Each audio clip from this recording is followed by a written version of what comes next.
Welcome to the Newsfeed. I'm Paris Jackson. The 105-day Washington state legislative session is over.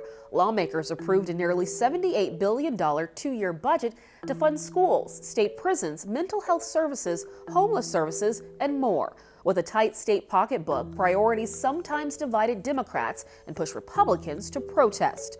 Our new state politics reporter at Cascade PBS, Laurel Dimkovich, breaks down the major takeaways with a new governor leading the state. This was the first session for Governor Ferguson, and the biggest priority for lawmakers was to close that $15 billion budget shortfall, and that happened. So the final deal that they came to is a $78 billion budget for the next 2 years. That includes about a little more than $4 billion in new taxes, mostly on wealthy businesses. There's some changes to the sales tax and a couple other new ways that they raise revenue.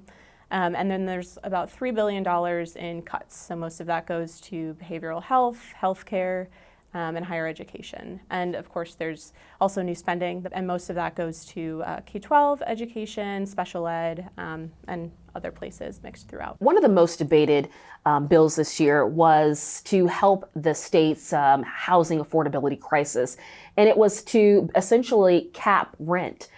Tell us a little bit more about that bill. Yes, so that was one of the most controversial bills this session, and even the last few sessions. It's been around for a couple of years.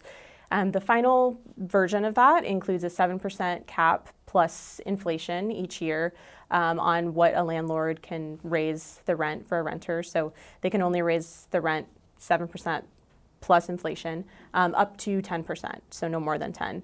And that's for most renters in the state. There's also a 5% rent cap for mobile homeowners and some limits on late fees and move-in and security deposit fees. But that bill has kind of taken a long and winding road.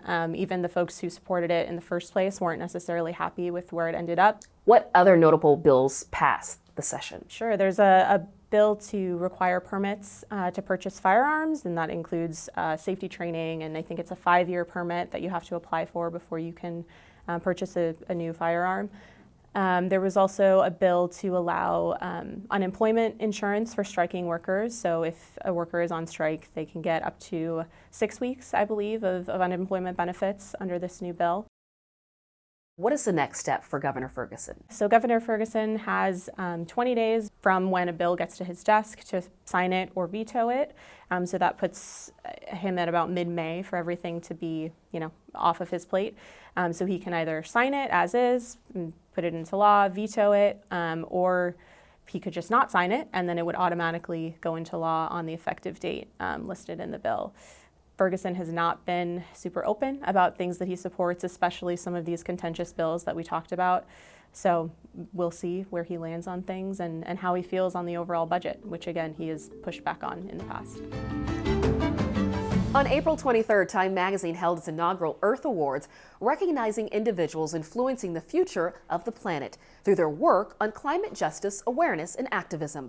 Among the honorees, former Washington Governor Jay Inslee, actor Rainn Wilson, advocate Catherine Coleman Flowers, and others. This is the United States of America, and every one of those states has the capability to advancing clean energy in fighting climate change. Inslee was recognized for signing Washington's Climate Commitment Act into law in 2021 and his years-long work on other prominent clean energy legislation. I'm Paris Jackson. Thank you for watching the Newsfeed, your destination for nonprofit Northwest news. Go to cascadepbs.org for more great local coverage.